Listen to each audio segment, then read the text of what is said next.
Hello guys, this is Azad. Good afternoon everyone. अपेक्षा और उम्मीद मुझे ऐसी है कि आप सभी लोग बहुत स्वस्थ होंगे, मस्त होंगे और अपनी पढ़ाई में या किसी विशेष कार्य में व्यस्त होंगे। दोस्तों, आज का ये जो सेशन है ये बहुत ही महत्वपूर्ण है। आज का जो ये सेशन है ये बहुत स्पेशल होने वाला है, खास करके प्रीलिम्स के लिहाज से। प्रीलिम्स के कॉन्टेस्ट में अगर हम बात करें तो आप लोगों ने देखा होगा ये जो बीता एग्ज़ाम था थोड़ा सा ट्रिकी था, थोड़ा सा हम कह सकते हैं पहले से हार्ड भी था और इसके ऑप्शन में चेंजेस किए गए।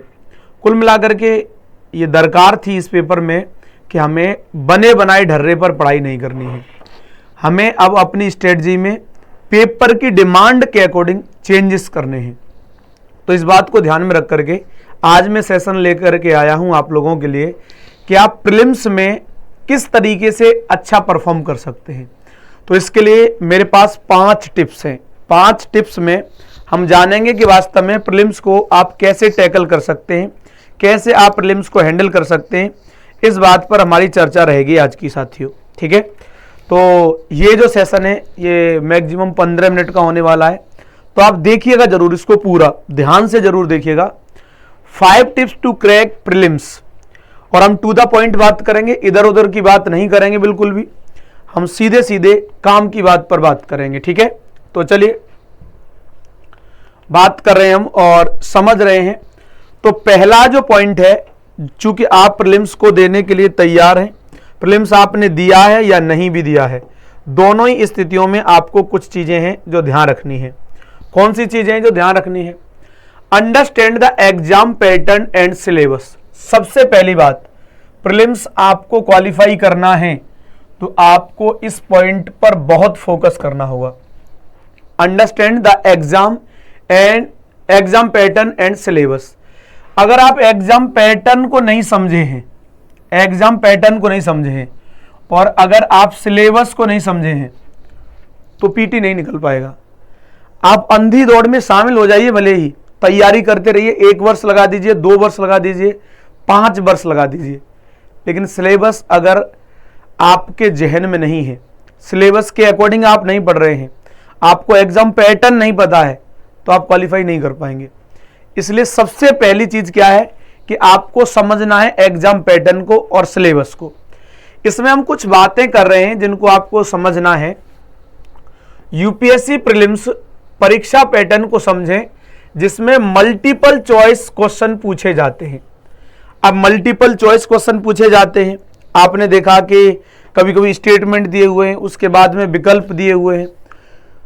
तो हम पढ़ेंगे क्वेश्चंस को तो हमें यह अनुमान हो पाएगा कि आखिर क्वेश्चन में वो हमसे जानना क्या चाहता है, क्वेश्चन में क्या जानने के लिए प्रयास किया गया वो नहीं। हम सारे क्वेश्चंस के बेस पर, मल्टीपल चॉइस क्वेश्चंस के बेस पर हम ये एनालाइज करेंगे आखिर यूपीएससी हमसे क्या चाहता है, वो किस तरीके के क्वेश्चंस की डिमांड करता है और वो सिलेबस से किस तरह से रिलेट होते हैं। पहली बात, यूपीएससी द्वारा प्रदान किए गए आधिकारिक सिलेबस को, जो ऑफिशियल सिलेबस दिया गया है, उसकी स्टडी करनी है आपको, ताकि आपको कवर करने वाले विषय और विषयों का पता चले। आप सिलेबस नहीं पढ़े हैं तो आपको जो भी जिसने बता दिया पढ़ते चले जा रहे हो। मैं जो पढ़ा रहा हूं, आप मेरा पढ़ाया हुआ तब पढ़िए जब मैं जो पढ़ा रहा हूं वो आपके सिलेबस में कहीं लिंक हो रहा है। आपके सिलेबस में लिंक नहीं है, आपको पता ही नहीं सिलेबस में लिंक है या नहीं है, और आप पढ़ते चले जा रहे हैं, क्या होगा? नहीं हो पाएगा पीटी। तो पीटी को तैयार करने के लिए पीटी का सिलेबस देखिए, मेंस का सिलेबस देखिए, और जो भी आप पढ़ रहे हैं उसको कोरिलेट करके देखिए, क्या वो आपके सिलेबस से कहीं लिंक होता है। अगर होता है तो ध्यान दीजिए, नहीं होता है तो छोड़ दीजिए। कितना भी अच्छा कंटेंट है, मजा आ रहा है, लेकिन मत पढ़िए। विभिन्न विषयों के वजन को ध्यान से पढ़ें और अपनी तैयारी को उसी के आधार पर क्रमबद्ध करें। होता क्या है, हम इमोशनल हो जाते हैं। मान लीजिए आपको पॉलिटी अच्छा लगता है पढ़ने में, तो लगे पॉलिटी पढ़ने, केवल पॉलिटी। अरे केवल पॉलिटी से थोड़ी हो जाएगा, केवल पॉलिटी से नहीं होगा। पॉलिटी से ही अगर सिलेक्शन होता तो केवल पॉलिटी पढ़ लेते, लेकिन हमने प्रीवियस ईयर के क्वेश्चन देखे तो हमें पता लगा कि कि कौन कौन से सब्जेक्ट ऐसे हैं जिनका वेटेज ज्यादा है। अब उनमें पॉलिटी भी एक हो सकता है, हिस्ट्री भी हो सकता है, ज्योग्राफी, करंट अफेयर हो सकता है, लेकिन आपको खुद ढूंढना होगा। दूसरे के बताए हुए पर मत जाइए, प्रीवियस ईयर क्वेश्चन देखिए और देख करके अनुमान लगाइए किस सेगमेंट से हर बार क्वेश्चन पूछे जा रहे हैं, किस वाले सेगमेंट से ज्यादा पूछे जाते हैं, किस वाले से कम पूछे जाते हैं, किस से पूछे ही नहीं जाते हैं। तो इसी सीक्वेंस में प्रायोरिटी सेट कीजिए अपने लिए। तो पहला पॉइंट हमारा क्लियर हो गया कि परीक्षा पैटर्न और सिलेबस, इसको हमें समझना है, तभी हम अपनी तैयारी को आगे बढ़ा पाएंगे। दूसरा पॉइंट है करंट अफेयर का। करंट अफेयर आपको मैं हमेशा क्लास में बताता ही रहता हूं, करंट अफेयर चूंकि मैं पढ़ाता हूं, तो करंट अफेयर के बिना आप एग्जाम को न तो पीटी को क्वालिफाई कर सकते हैं न मेंस को, चूंकि सिलेबस तो इतना ज्यादा बड़ा है। आप कौन कौन सी चीज पढ़ेंगे, कौन सी छोड़ेंगे, बहुत समझना मुश्किल है। आपने समझा कि यहां से क्वेश्चन ज्यादा पूछे जा रहे हैं, आपने पढ़ लिया, हो सकता है उस वर्ष ना पूछा जाए, लेकिन ऐसा अनुमान तय देखा गया है कि करंट अफेयर में जो चीजें रहती हैं, चर्चा का विषय रहती हैं, न्यूज में रहती हैं, उन चीजों से क्वेश्चन पूछा जाता है। तो अब इसको तैयार कैसे करें, इसके लिए तो मैंने ये पॉइंट उन लोगों के लिए बनाए हैं जो कोई क्लास नहीं करते हैं, उन लोगों के लिए। लेकिन चूंकि आप लोग मेरे साथ जुड़े हुए हैं, क्लास कर रहे हैं, तो आप क्या करें, मैंने हमेशा बताया है आप लोगों को, एक तो मेरी क्लास कीजिए आप, क्लास 7 AM पर, इसी चैनल पर, ठीक है, करंट अफेयर की। दूसरी बात, आपसे मैंने 2 मैगजीन पढ़ने का अनुरोध किया है। 2 मैगजीन कौन कौन सी हैं, एक तो कुरुक्षेत्र है, कुरुक्षेत्र, और दूसरी है योजना। ये बहुत पतली पतली है मैगजीन दोनों, कुरुक्षेत्र और योजना, इन दोनों को पढ़िए। अगर आपके लिए पॉसिबल है, और पॉसिबल होगा ही, तैयारी कर रहे हो ना सिविल सर्विसेज की, पॉसिबल क्यों नहीं होगा, पॉसिबल है, तो इसमें जो भी इंपॉर्टेंट चीजें अंडरलाइन कीजिए, हाईलाइट कीजिए और अपनी कॉपी में नोट डाउन कीजिए, फिर उनका बार बार रिवीजन। मैं भी जो करंट अफेयर बना रहा हूं, पढ़ाता हूं, उसका आप नोट्स बनाते होंगे, कई बार बता चुका हूं नोट्स कैसे बनाना है। तो आप मेरी क्लास करें सुबह में, उसके बाद कुरुक्षेत्र और योजना, इसके बाद जो संसद टीवी है, संसद टीवी, इस पर कोई प्रोग्राम आता है नया, कोई चर्चा में है विषय, तो इसको जरूर सुन लीजिए। इसमें से एक आध बात आपको लगे, जैसे यहां पर विशेषज्ञ लोग बैठे हुए हैं, तो वो पक्ष और विपक्ष की बात करते हैं, तो उन बातों को नोट डाउन कर लीजिए। दैट्स इट, इतना आपके लिए करंट अफेयर में जरूरी है। और बाकी करंट अफेयर में रोज बताता हूं, रोज पढ़ाता हूं, रोज आपको बताता ही रहता हूं, तो करंट अफेयर का मसला ज्यादा दिक्कत का नहीं है। लेकिन वेटेज बहुत है करंट अफेयर का। मैंने आपसे पहले भी बताया था कि अगर करंट अफेयर पढ़ते हैं आप, और करंट अफेयर में जो जो सब्जेक्ट चर्चा में है, टॉपिक चर्चा में है, उनको आप तैयार कर लेते हैं, तो 70 to 80% आपका पेपर प्रीलिम्स का यहीं से बनेगा, 70 to 80%। और पेपर क्वालिफाई कितने पे होना है, 50% मैक्सिमम, इतने पे पेपर आपका क्वालिफाई होना है। और क्वेश्चन पेपर बन कितना रहा है, 70 to 80% करंट अफेयर से। मैं ये नहीं कह रहा केवल करंट अफेयर से बनेगा, हो सकता है केवल करंट अफेयर के यहां पर आपको 20% ही क्वेश्चन देखने को मिले, या इससे भी कम देखने को मिले, लेकिन करंट में जो जो सब्जेक्ट टॉपिक चर्चा में रहे होंगे, पॉलिटी का कोई हो सकता है, कोई हिस्ट्री का हो सकता है, कोई साइंस एंड टेक्नोलॉजी का हो सकता है, कोई इकोनॉमी का, इन्वायरमेंट का, आपके आधे सब्जेक्ट तो ऐसे हैं जो करंट बेस्ड ही हैं। इकोनॉमी में क्वेश्चन पूछा जाएगा, तो आपको लग रहा है कि इकोनॉमी का क्वेश्चन बेसिक से पूछा जाएगा, हो सकता है बेसिक से पूछ लिया जाएगा, लेकिन नॉर्मली क्वेश्चन जो पूछे जाएंगे इकोनॉमी के करंट बेस्ड, टेक्नोलॉजी के करंट बेस्ड, इन्वायरमेंट के करंट बेस्ड, IR के करंट बेस्ड। तो आपका आधे से ज्यादा सिलेबस तो वो है जो करंट बेस्ड है, ठीक है। तो आपका इतना पोर्शन कवर हो जाएगा अगर आप करंट अफेयर को अच्छे से तैयार कर लेते हैं तो। अगला जो हमारा पॉइंट है, practice previous year questions, practice previous year questions paper. तो आप क्या है, एक बात सुनी होगी आपने कि सर यूपीएससी जो है पेपर क्वेश्चन रिपीट नहीं करता है। नॉर्मली ऐसा नहीं करता, कभी कभार एक आध क्वेश्चन रिपीट हुआ है यूपीएससी का, अदरवाइज नहीं करता है। तो फिर इससे क्या फायदा होगा, तो भी बहुत फायदा है। रिपीट नहीं हो रहा तो भी बहुत फायदा है। क्या कुछ फायदा है समझिए। पहली बात, पिछले वर्षों के प्रश्न पत्र हल करें, क्वेश्चन क्या करें, सॉल्व करें, ताकि एग्जाम पैटर्न आपको पता लग जाए, एग्जाम में क्वेश्चन पूछे कैसे जा रहे हैं। अब जो लोग सॉल्व नहीं कर रहे हैं, इस बार एग्जाम पैटर्न थोड़ा चेंज हुआ है, ऑप्शन देखिए बदल गए हैं, नहीं अभ्यास कर रहे हैं उनको नहीं पता होगा। एग्जाम पैटर्न का पता लगेगा आपको इससे। क्वेश्चन का प्रारूप कैसा होता है, क्वेश्चन का फ्रेमिंग कैसी है। जब आप बार बार क्वेश्चन सॉल्व करेंगे प्रीवियस ईयर का, तो आपको यूपीएससी के माइंडसेट का पता लगेगा कि वो कैसा प्रारूप रखता है और हार्डनेस कैसी है। पेपर आपने देखा तो हर बार ऐसा नहीं कि सारा सेगमेंट बहुत हार्ड पूछ लिया, कोई एक सेगमेंट ऐसा होगा जो बहुत हल्का पूछा जाएगा, कोई एक आध सेगमेंट ऐसा होगा जिसमें बहुत हार्ड क्वेश्चन पूछे जाएंगे। तो आप बार बार क्वेश्चन को देखेंगे तो आपको कठिनाई पता लग जाएगी और कठिन प्रश्नों को कैसे डील करना ये भी पता लग जाएगा। ये यूपीएससी के आपको प्रीवियस ईयर के क्वेश्चन देखने होंगे, पता लग जाएगा। बार बार होने वाले विषयों की पहचान करें, यानी बार बार जहां से रिपीट हो रहा है क्वेश्चन उनकी क्या करें, पहचान करें, उन्हें आइडेंटिफाई करें।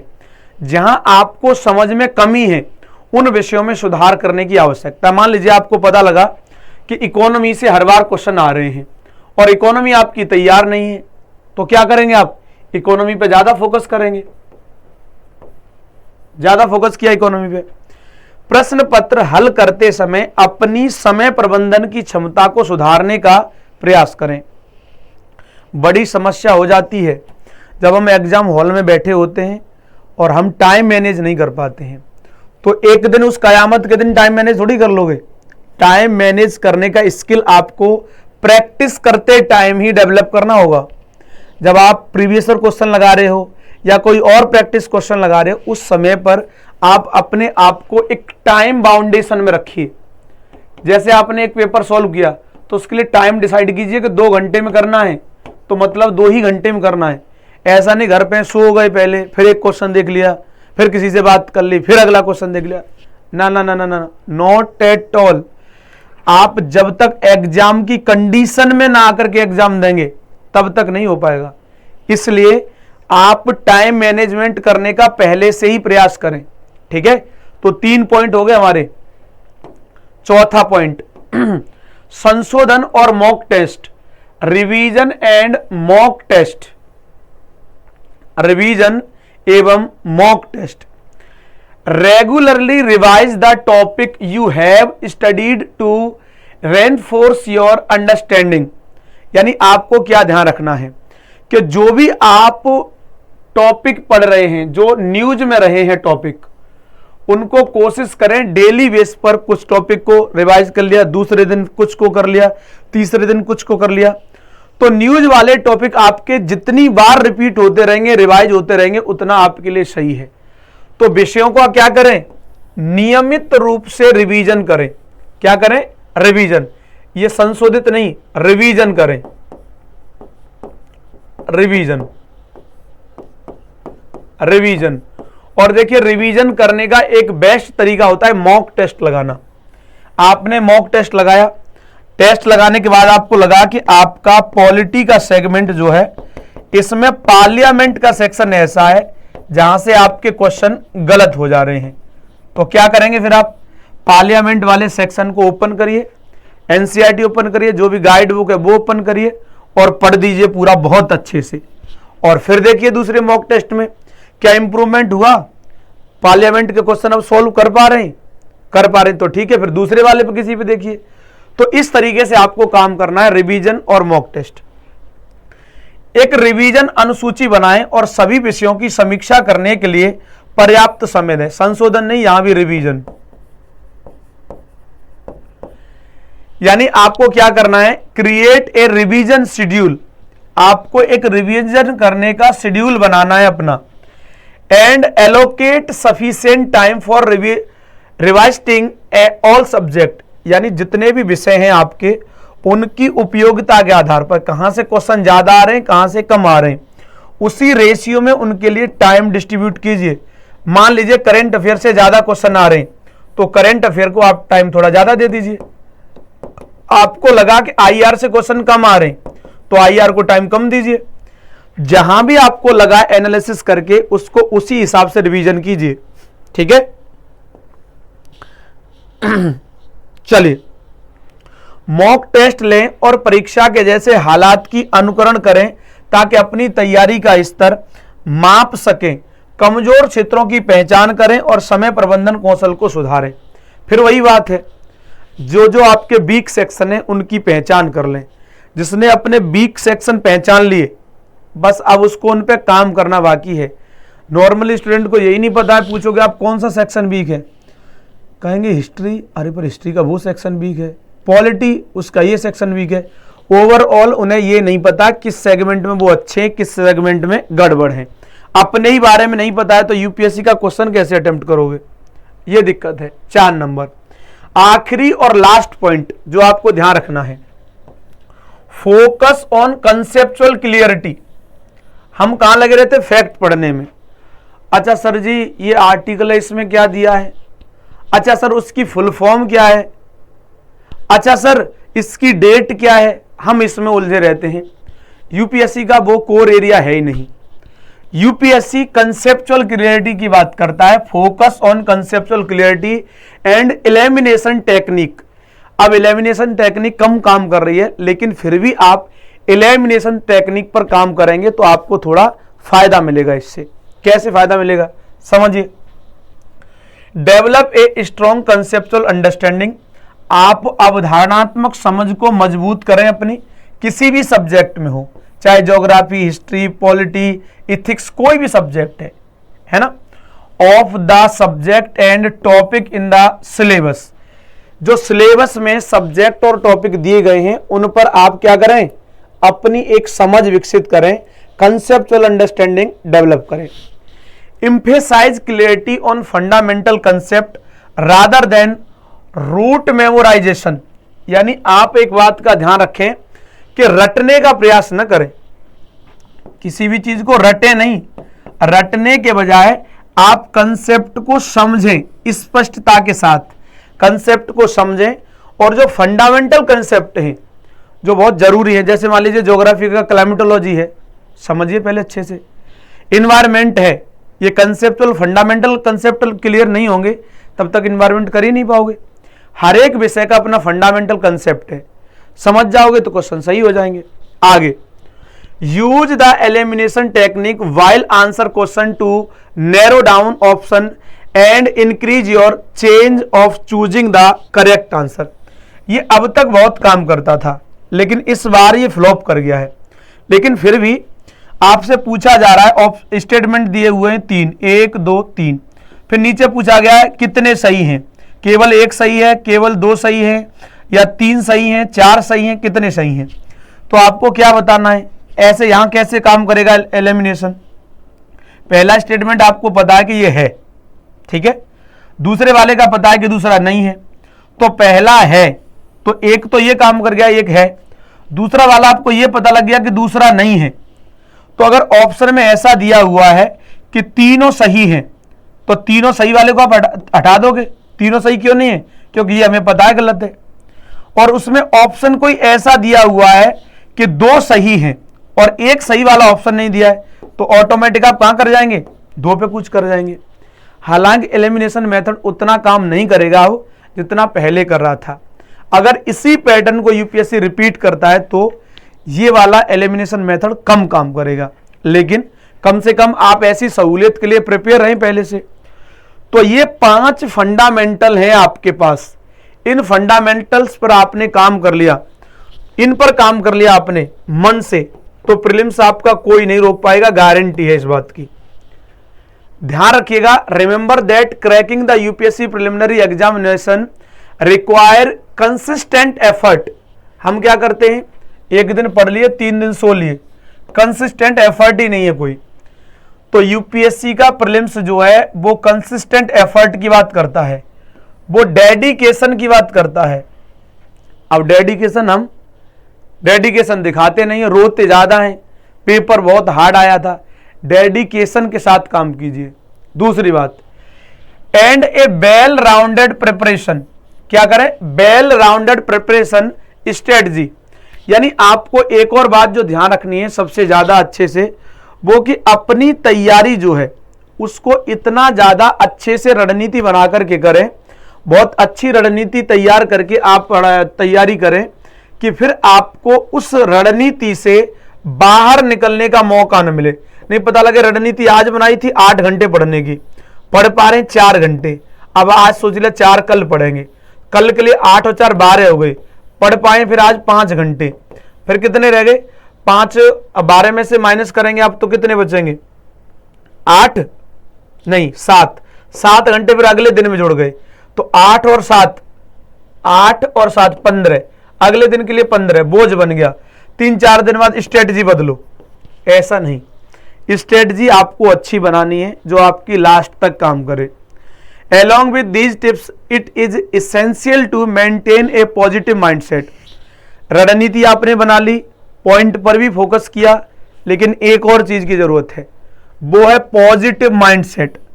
सकारात्मक मनोस्थिति के साथ तैयारी करोगे तो चीजें अच्छी होते दिखेंगी, नहीं तो आपको कुछ भी अच्छा नहीं लगेगा, बहुत मेहनत करने के बाद भी। एक और बात, स्टे डिसिप्लिन, अनुशासन में रह के तैयारी कीजिए। ऐसा नहीं 3 दिन बारात में घूम आए हैं, 2 दिन पढ़ लिए हैं, फिर रफू चक्कर कहीं। डिसिप्लिन, अनुशासन, अपनी पढ़ाई के लिए जो टाइम तैयार कर दिया उतना टाइम पढ़ाई को दीजिए, उसके बाद कुछ काम करिए। Stay discipline and seek guidance from reliable source और mentors to enhance your preparation. और गाइडेंस का बहुत महत्वपूर्ण योगदान है। गाइडेंस किससे लें? कोई भी सोर्स हो सकता है, कोई भी आपका मेंटर हो सकता है, मार्गदर्शक, टीचर हो सकता है, कोई दोस्त हो सकता है आपका, या कोई वेबसाइट हो सकती है, वहां से लीजिए और अपनी जानकारी को इनहांस कीजिए, बढ़ाइए, और फिर देखिए पीटी कैसे नहीं निकलेगा। तो ये पीटी के लिए हमारी 5 टिप्स वाली स्ट्रेटजी थी। मेरे ख्याल से आप लोगों को इससे फायदा मिलेगा। जो भी आप तैयारी कर रहे थे अब तक, आप अपनी तैयारी में इन 5 टिप्स को इंप्लीमेंट करके देखिए और आपको इससे फायदा मिलेगा। ठीक है, दैट्स इट। कल अब मुलाकात होगी सुबह में, क्लास रिकॉर्डेड होगी लेकिन बहुत इंपॉर्टेंट क्लास है। कितने बजे? सुबह 7 बजे, current affair. Thank you so much.